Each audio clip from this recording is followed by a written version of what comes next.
자, 논란은 두 가지입니다. 정리를 하면요. 통상 공익신고자 인정 여부는요.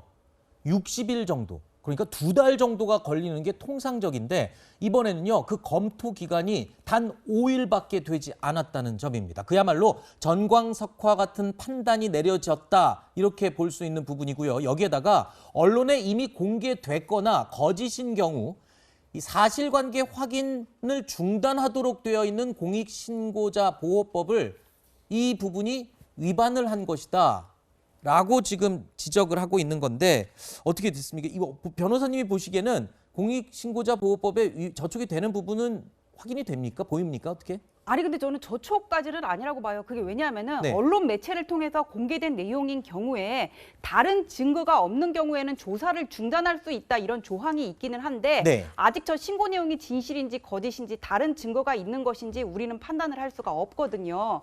그다음에 공익신고자 인정과 관련해서도 대검이 공익신고자로 인정했다. 일부 기사에 그렇게 뜬 적은 있는데 네. 어제 자세한 그 워딩을 보면은 공익신고자 요건에 부합하는 것으로 해석이 된다는 식이거든요. 네. 공익신고자를 인정할지 말지는 국민권익위원회 권한이에요. 그렇죠. 근데 대검이 그걸 인정했다는 게 아니라 자기들이 이렇게 뭔가 유권 해석을 해가지고는 기자단한테 뿌린 건데 네. 그런 행동 자체가 이례적이라고 얘기를 할 수 있을지 몰라도 이게 보호법에 저촉된다 이렇게 보기는 어렵고. 알겠습니다. 네. 자, 그럼 두 가지 중에 일단 뭐 법적으로 공익신고자 보호법에는 큰 문제는 없는 것 같다. 하지만 두 번째 부분을 지금 더 중요하게 지적을 해주셨어요. 그러니까 이게 정작 공익신고자라고 판단을 하는 주체는 국민권익위여야 하는데 대검 감찰부에서는 공익신고자로 지금 인정을 했다고 발표를 해버렸는데 정작 지금 국민권익위에서는 그런 신청 자체가 들어온 적이 없다 이렇게 지금 얘기를 하고 있는 거거든요. 그렇죠. 지금 들은 말씀대로라면 네.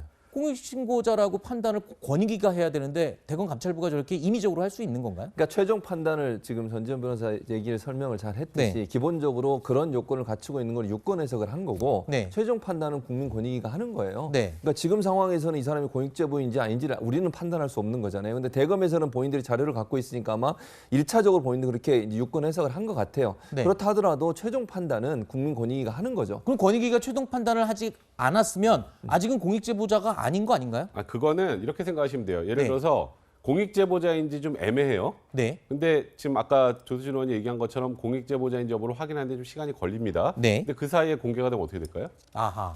그러면 이제 문제가 생길 수 있으니까 대검에서는 일단은 우리가 보기엔 요건을 충족한 것으로 보인다라고 한 것 같은데 네. 이제 논란이 되는 건 이게 아주 이례적이고요. 그렇죠. 일단 아주 이례적이고 지금 대검 감찰부장이 한동수 감찰부장이죠. 네. 뭐 대표적으로 친여 성향의 검사라고 지금 일단 대외적으로 언론을 통해서 알려져 있는 분이기 때문에 어제 김웅원이 어제 기자회견을 하려고 하는 도중에 기자단한테 뿌려진 거거든요. 네. 어제 김웅원 기자회견이 왜 이렇게 맹탕이었을까요? 말을 못하죠. 제보자 제보자로 얘기를 지정되니까. 하려고 했는데 그걸 네. 못하게 되니까 더 맹탕이 된 거였거든요. 사실 모든 언론이 제보자에 대한 언급을 기다리고 그렇죠. 있던 그러다 자리였거든요. 보니까 이 대검에서 공익신고자 요건에 부합한다고 한 게 네. 김웅원의 입을 막으려고 한 것 아니냐 아하. 이런 의혹은 분명히 있는 상황입니다. 네. 윤석열 전 검찰총장은요. 해당 의혹과 관련된 정치적인 공세에 대해서도 이런 말로 맞받아쳤습니다. 들어보시죠. 제가 그렇게 무섭습니까? 저 하나 그런 공작으로 재검은 정권 창출이 그냥 됩니까? 당당하게 하십시오. 인터넷 매체가 한번 보도하면은 정당의 전현직 대표와 의원, 위원장 이런 사람들이 벌떼처럼 나서서 떠들고 저를 국회로 불러주십시오. 당당하게 저도 제 입장을 얘기하겠습니다. 치사하게 숨어서 오지 말고 의혹을 제기하는 사람은 그것이 사실이 아니면 책임질 각오를 하고 그렇게 좀 해주시기를 바라겠습니다. 들으셨지만 윤 전 총장은요. 여권의 공세를 공작, 선동이라고 규정을 했습니다. 그러면서 차라리 나를 국회로 불러달라.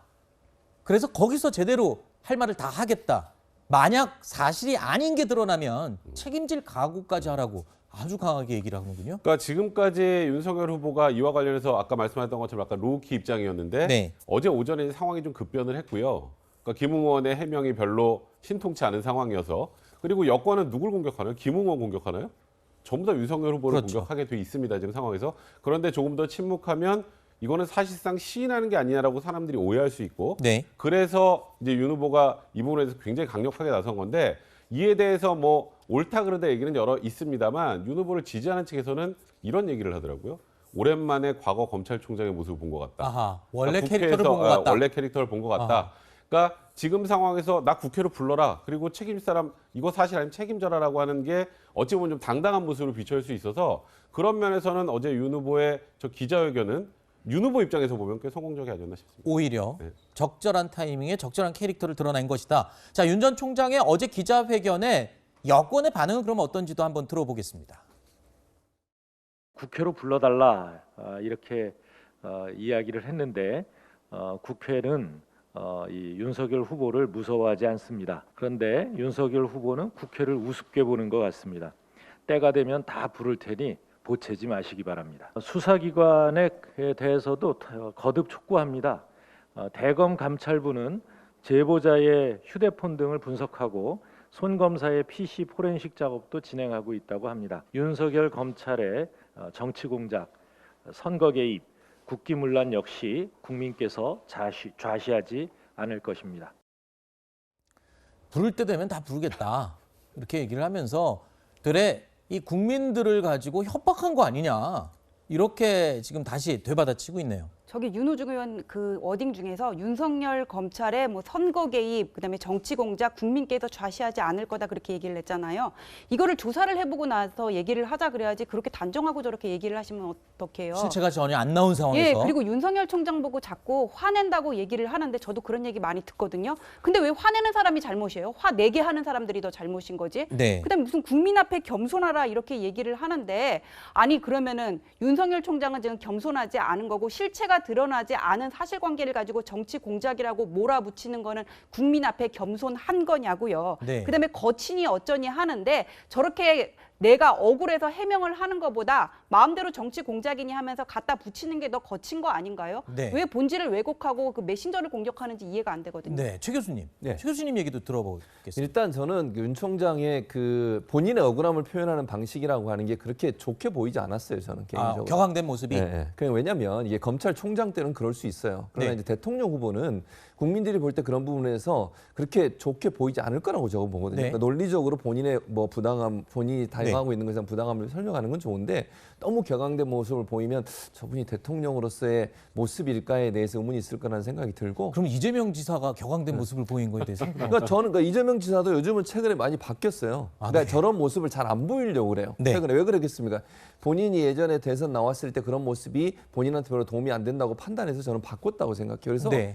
본인의 억울함을 표현하는 거는 충분히 가능하다고 저는 봐요. 다만 표현 방식을 조금 다른 방식으로 접근하는 게 좋을 것 같다. 저는 그렇게 봅니다. 아니 근데 알겠습니다. 어느 집에서 물건 없어졌는데 전지현의 절도 행각 이래가지고 기사가 나가버리면 그걸 내가 어떻게 해명을 본인이 해야 아닌데, 되겠어요? 그죠? 네. 네. 뭐 그렇게 비유를 해주셨네요. 알겠습니다. 자, 최근 윤 전 총장의 검찰 재직 시절을 겨냥한 의혹 제기가 또 나왔습니다. 자, 윤 전 총장이요. 서울중앙지검장 시절에 이재명 경기지사에 대해서 표적 수사를 했다라고 여권 쪽의 주장이 흘러나온 건데 윤 전 총장은 이렇게 반박을 했습니다. 제가 뭐 중앙지검장 때 성남에 어디 그 조직폭력사범 중앙지검 강력부에서 수사를 하면서 어느 대선 주자 당시에는 시장이었는지 지사였는지 모르겠습니다만은 그 제소자의 또 말을 빌려가지고 하필이면 이때 제가 그 당시에 그 분에 대한 비리를 대라라고 수사팀에서 강요를 했다고 하는데 정말 터무니없는 얘기고요. 윤 전 총장은요, 터무니없는 이야기다라고 이 의혹에 대해서도 이야기를 하고 있고요. 당시 수사를 지휘했던 한동훈 검사장도 전혀 사실이 아닌 내용이다라고 입장을 밝혔습니다. 그리고 그러면서 한동훈 검사장은 이런 얘기까지 했습니다. 검사의 말보다 조폭의 말을 더 믿고 기사화하는 이 현실이 슬프다라는 말까지 했는데요. 자, 고발 사주 의혹에 이어서 이제는 또 이재명 지사 표적 수사 의혹까지 연달아 여권에서 제기를 하고 있는 건데 글쎄요, 이게 의혹이 계속 뭐 공작 그리고 표적 이런 게 칼끝은 전부 다 윤석열 전 총장을 향하고 있거든요. 여권에서 지금 주장하는 게. 그럼 이 보도 같은 경우는 이제 뭐 방송국에서 보도를 한 거잖아요. 근데 이것도 의혹이잖아요. 의혹이죠. 네. 그러니까 뭐 지금 이게 사실관계는 확인이 안 됐어요. 근데 선거 과정에서는 양측 다 마찬가지. 물론 이제 방송사가 저는 특정 정당과 연관돼 있다고 보지 않습니다만 네. 여러 가지 후보에 대해서 의혹이 나오는 부분에 대해서는 다 저렇게 공격을 하죠. 여당이든 야당이든 당연히 공격할 수밖에 없어요. 근데 어쨌든 그 의혹 같은 경우에는 어쨌든 방송국이 의혹을 제기했으니까 그 부분에서 양쪽이 너무 다른 상황이에요. 지금 상황에서는. 그러니까 방송에서 의혹을 제기했던 것은 뭐 오랫동안 취재를 했고 취재한 내용을 보면 물론 제보자가 제보한 내용을 근거로 해서 얘기를 했고요. 본인들은 사실관계 확인했다고 하는데 두 건에 대해서 이미 검찰에서 무혐의 처리한 걸 다시 불러가지고 그걸로 수사를 했고 그 수사하는 과정에 있어서 이제 뭐 직접적으로 이재명 지사는 얘기는 안 했지만 이재명 지사를 연상시킬 수 있는 발언을 하면서 그 사람과의 연관성을 얘기해라라고 이제 협박하고 뭐 압박하고 뭐 돈도 10만 원 주고 이랬다고 지금 주장을 하고 있어요. 이 주장이기 때문에 사실관계는 아무도 모르죠 지금. 근데 네. 검찰이 수사를 해야 된다고 저는 보고 이런 상황이기 때문에 양쪽에서는 서로에게 유리한 쪽으로 분석할 수밖에 없고 그렇게 해결할 수밖에 없는 사안이라 네. 양측이 첨예하게 대립되고 있는 사안 이것도 이제 감찰이나 수사를 통해서 밝혀야 될 걸로 봅니다. 네. 이 윤 전 총장 측에서는 이 사실관계도 확인이 되지 않은 추정과 의혹들로 이렇게 공격을 하는 것이 굉장히 못마땅하고 억울한 상황이겠죠. 하지만 또 한쪽에서는 그런 의혹들을 또 계속 연이어 제기를 하고 있는 상황입니다. 이런 상황에서 이런 논란들이 차기 대선 지지율에는 그럼 어떤 영향을 미쳤을까요? 오늘 오전에 발표된 여야 차기 대선 주자 선호도 조사 결과를 살펴볼 텐데요.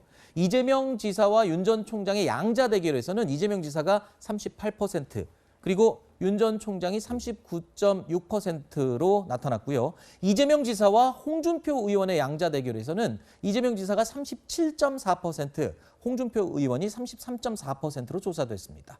다자 대결에서는 이재명 지사가 27%, 그리고 윤 전 총장이 24.2%, 홍준표 의원이 15.6%를 기록했는데요. 홍준표 의원의 약진이 눈에 띄는 것 같습니다. 자, 보수 야권 대선 후보 적합도에서는 홍준표 의원이 32.6%가 나왔고요. 윤 전 총장이 25.8%로 오차 범위 밖에서 홍준표 의원이 윤 전 총장을 앞서는 것으로 조사 결과가 나왔습니다. 자, 홍 의원의 지지율 상승세 여러 가지 원인이 있겠죠.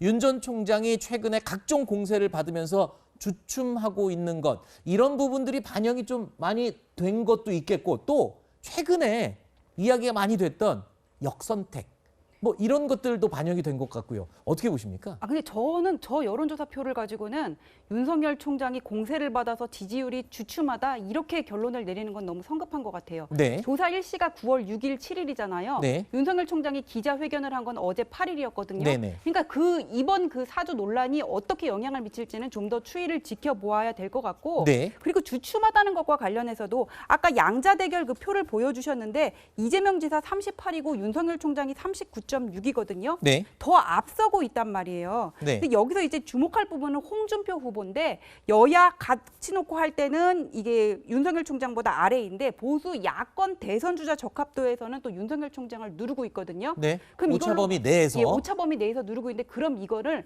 일각에서 주장하는 역선택 얘기가 지금 여기에 어느 정도 이 표를 보면은 역선택 얘기가 어느 정도 일리가 있는 거 아니냐, 네. 좀 그런 생각이 들고, 이재명 지사가 9월 2주차 해가지고는 24.9, 27.0 이렇게 올라간 거는 네. 최근에 충청 지역에서 과반수 득표를 하지 않았습니까? 그렇죠. 그런 컨벤션 효과가 어느 정도 반영이 된 것으로 보입니다. 뭐 여러 가지 여론조사 중에 하나라는 점을 먼저 밝혀두고요. 그리고 또 이 영향을 끼치는 요소들이 굉장히 여러 가지이기 때문에 하나로 단정할 수는 없습니다. 하지만 이 최근에 있었던 여론조사 결과들과 비교를 해볼 때 뭔가 혼조 양상을 보이는 것은 분명한 모습을 확인할 수 있었습니다. 자, 앞으로도 추이가 어떻게 더 바뀔지 계속 지켜보도록 하겠습니다.